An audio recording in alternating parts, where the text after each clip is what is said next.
Thank you for joining me again. Today I'm making tacos. This is going to be fast, easy. So I have got about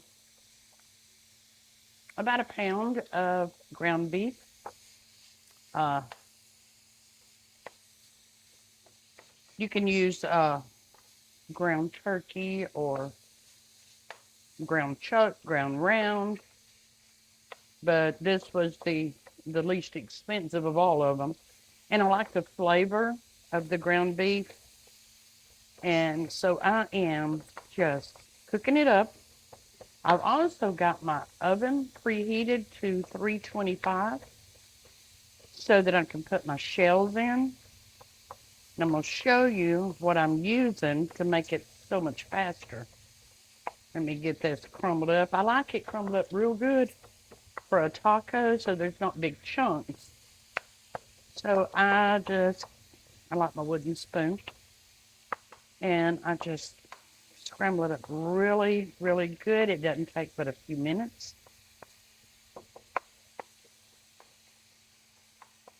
Okay, so what I'm using, this was on sale. So I got the Old El Paso, and it's the kit. So it comes with 10 of the shells. They're the and stand and stuff shells. Um, 10 of those. It's got the taco seasoning that goes in the meat, and it's also got the sauce that goes over the things. So all you need is all your toppings. So that's what I'm using today. Now,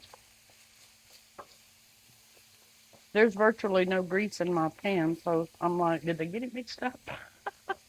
Maybe it's ground round. There is virtually no grease in my pan. So I don't even have to drain it. That's a, that's a little crazy. Okay, so let me see if there's any grease in it.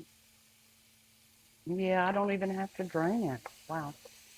Okay, so I'm gonna turn this down and I'm gonna put my shells on the cookie sheet. I'm gonna do about 4 of them for 2 people. And if I need more, I'll go back and add some more. I'm not gonna need all 10 right now. So you just lay them on the cookie sheet and put them in the oven for about 5 or 6 minutes, something like that. So while those are cooking, this is done. So I'm going to turn that down to about a medium. Now, these are the things that come in it. I've got the taco powder. It's going to go in it. And this is the taco sauce that goes on top of them. So the first thing I'm going to do,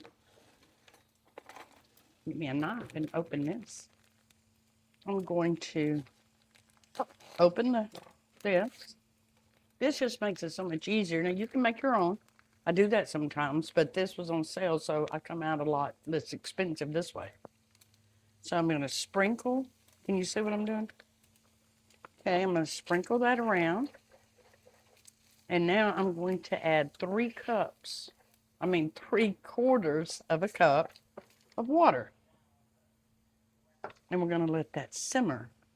Just 3/4 of a cup. Okay, now I can turn it back to a medium. I had that just down a little bit low. Now all that has to do is simmer. So as you can see, this went very fast. And it won't be soupy after it cooks for just a minute because the sauce and the water will thicken up. It's already thickening.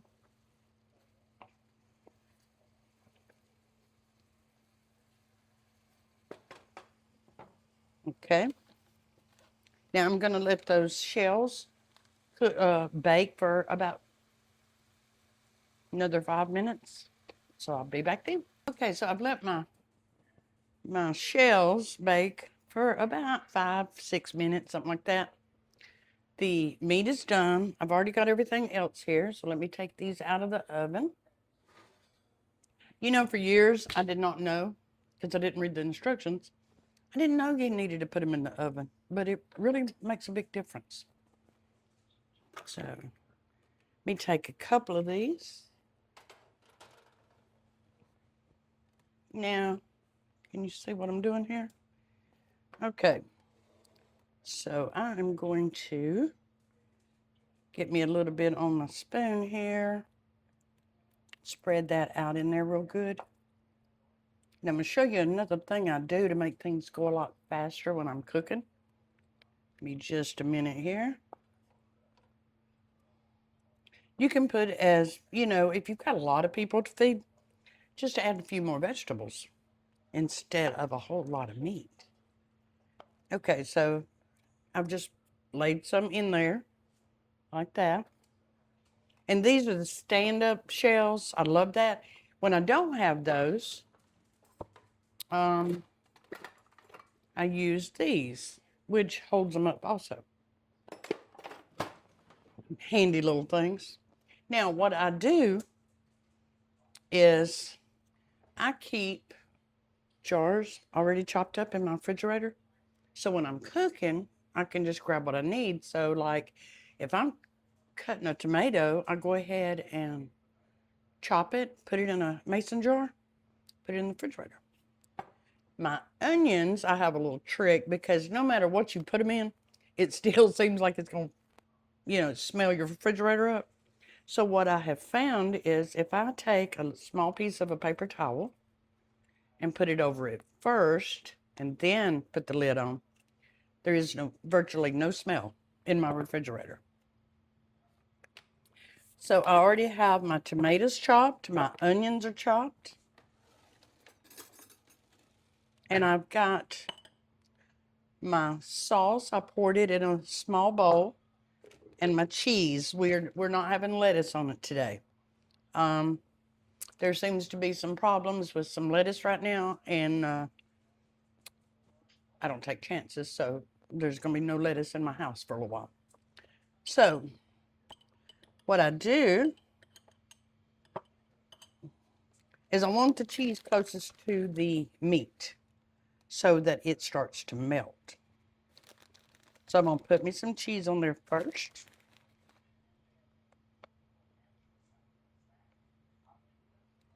I have put the cheese in first and put my meat on top of it so it would melt. And this is Colby and Monterey Jack. And I like the really, really fine shredded cheese. Sometimes I can do it myself, but it doesn't seem to get fine enough. It just seems to melt better. Okay, next I will put some tomatoes on here.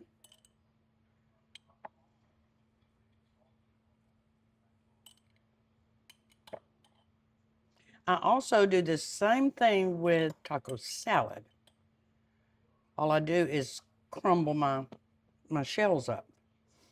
Okay, next I want some onions.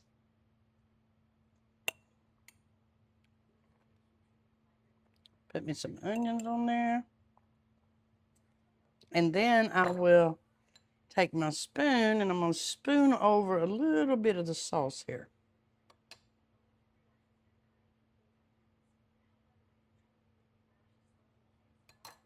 Now, I don't always make a beautiful plate, but it is good. So there you go. There's the finished tacos. So I hope you enjoyed this and I hope it was helpful. And if you found value in our videos, please think about subscribing, liking, and sharing. And leave us a comment. And I'll see you next time. Thank you.